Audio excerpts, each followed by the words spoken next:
primeira providência, Débora, é o seguinte: fazer planos safras cada vez mais robustos, maiores e melhores. E o governo Lula vai para o seu terceiro ano já preparando um terceiro grande plano safra. Nós batemos 2 recordes em 2023 e 2024 e queremos fazer o mesmo em 2025. Assim que o orçamento for aprovado, nós vamos lançar o plano safra para a próxima safra. E eu quero crer que o Brasil tem todas as condições de continuar ampliando a sua produção. E numa forma adequada, sem desmatamento. O desmatamento caiu vertiginosamente no Brasil. Eu passei 4 dias no Oriente Médio, inclusive num seminário do FMI. As pessoas celebram o trabalho que a Marina vem fazendo no combate ao desmatamento. E você tem áreas degradadas que estão sendo recuperadas pelo Ministério da Agricultura, num programa bastante importante, subsidiado, para que pastagens degradadas sejam recuperadas e destinadas à produção de alimentos.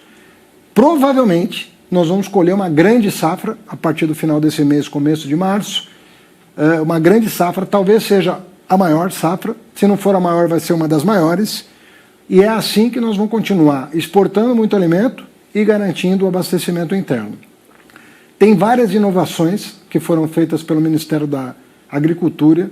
O ministro Fávaro é um craque, tem feito vários instrumentos novos para diversificar a produção de alimentos pelo território nacional. É o caso do arroz, por exemplo, está muito concentrado numa região e agora ele vai ter uma tentativa de espalhar as culturas por vários estados. Nós estamos num período de crise climática. Com as enchentes do sul, o arroz acabou sendo muito afetado. Muito afetado. Aí se você tem muita chuva num lugar só, você acaba afetando a população ou inteira. Seca num lugar, chuva no outro.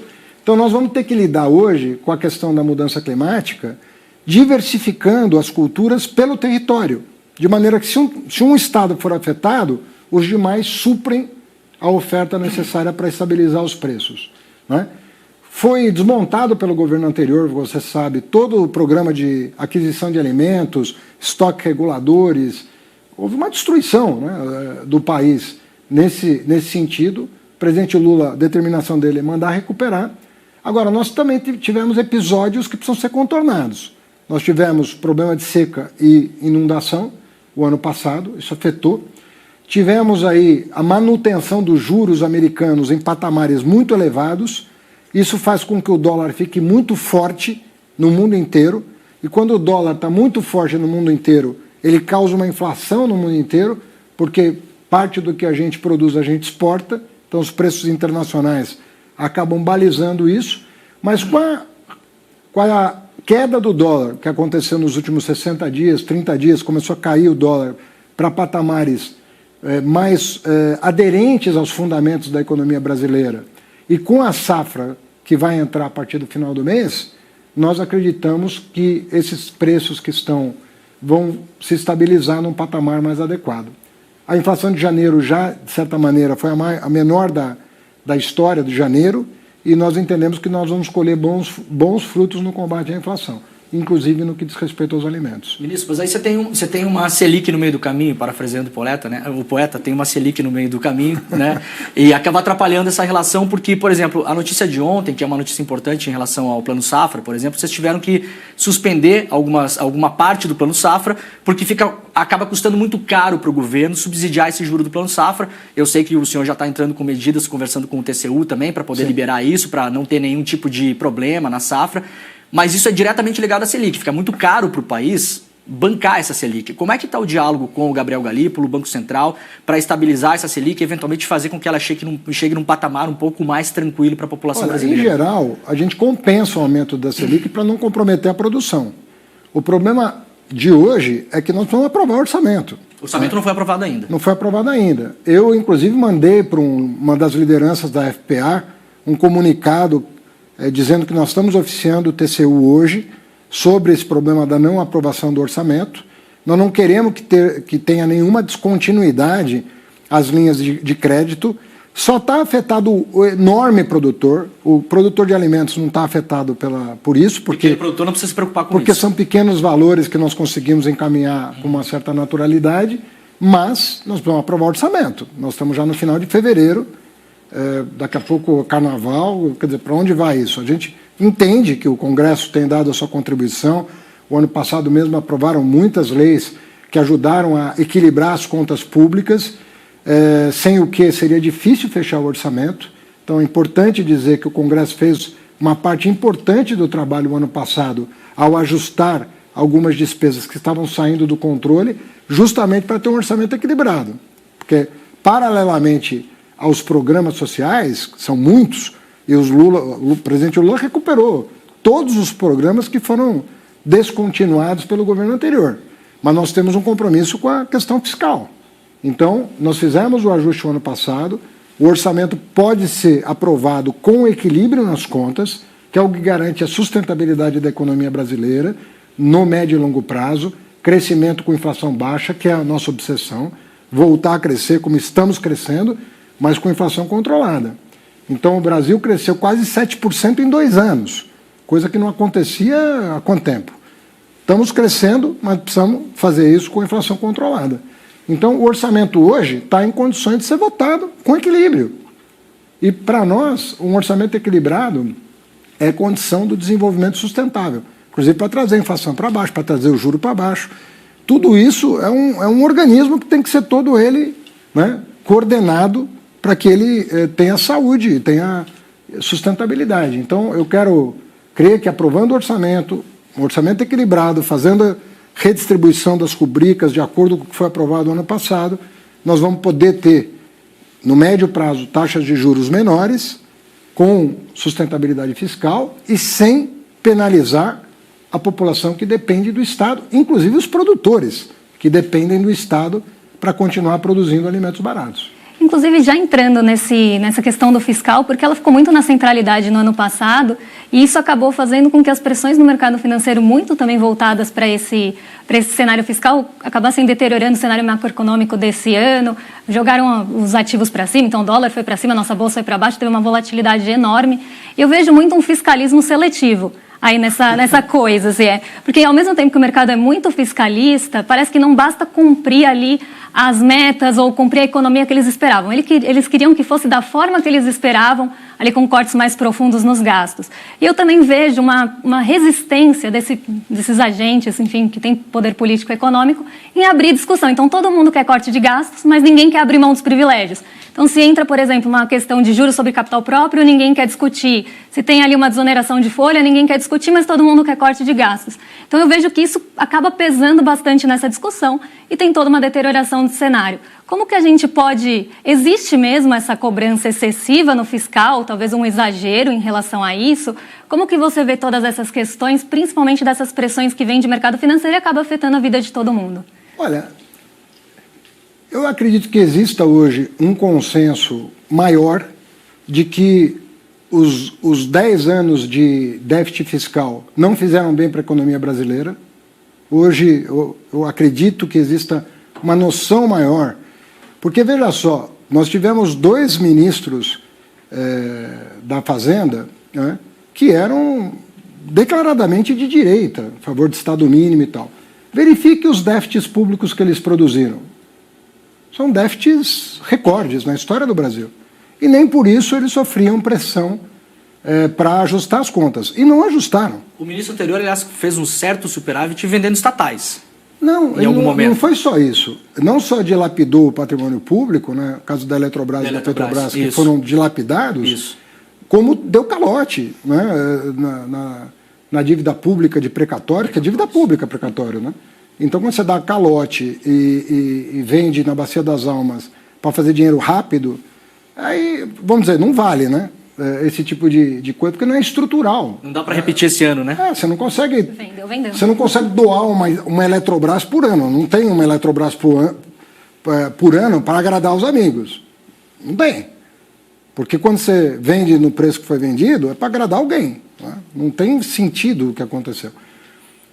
Se fosse um baita de um projeto de privatização que você usa o recurso para construir outro ativo, para investir em infraestrutura, não. É uma coisa da mão para a boca que não resolve o problema estrutural. Então, nós tivemos 10 anos aí de um problema estrutural que o governo Lula está tentando resolver.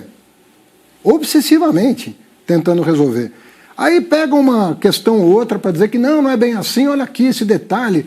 Mas estruturalmente, quem imaginava no começo do ano passado que nós íamos fechar o déficit do ano anterior, 2024, com 0,09%. Ou seja, equilíbrio fiscal. Aí o pessoal fala, mas e o Rio Grande do Sul? Bom, o Rio Grande do Sul foi uma emergência. O presidente Lula ia deixar um estado inteiro debaixo d'água, cruzando os braços. Para fechar a conta? Aí não dá também, né?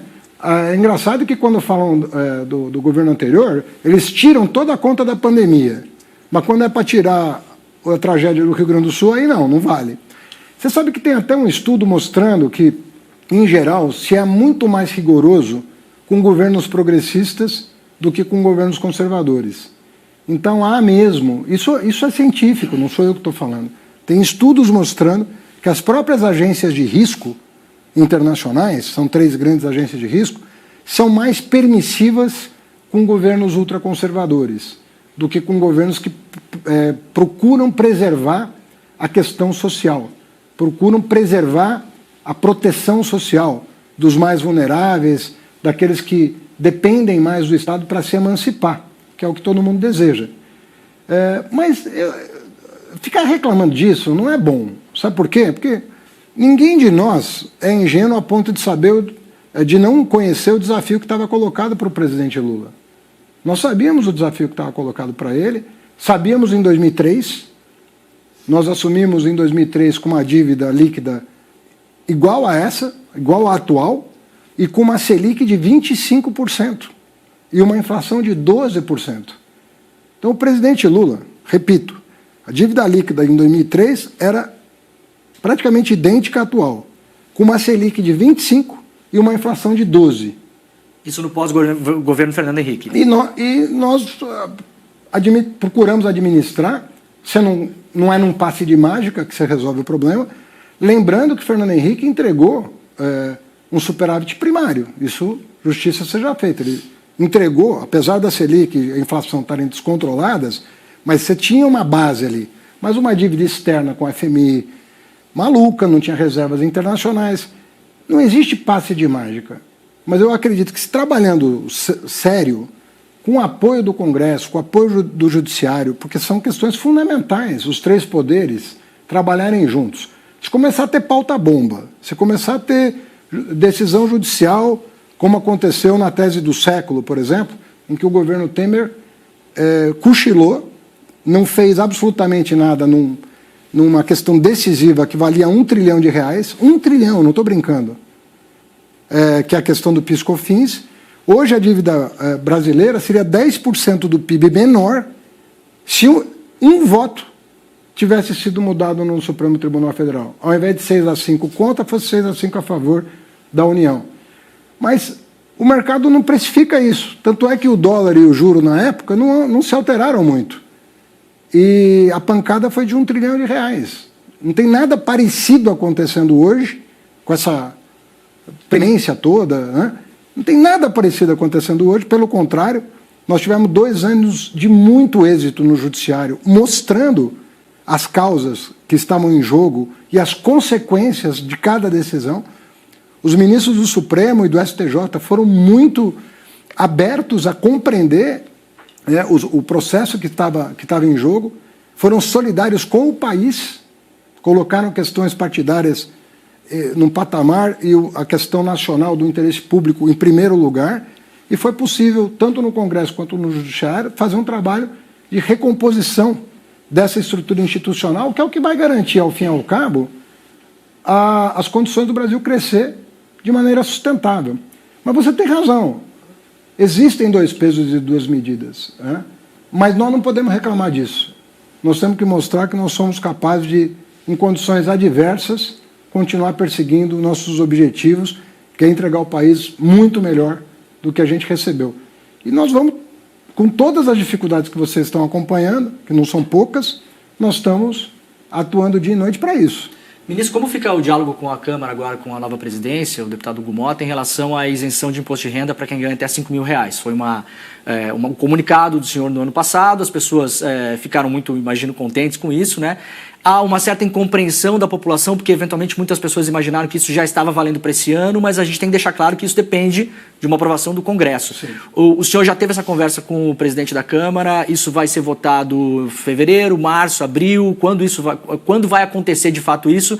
E para as pessoas já saberem se vai valer de fato para o imposto de renda do ano que vem. Leandro, nós estamos fazendo a reforma tributária mais ambiciosa e progressista da história do Brasil.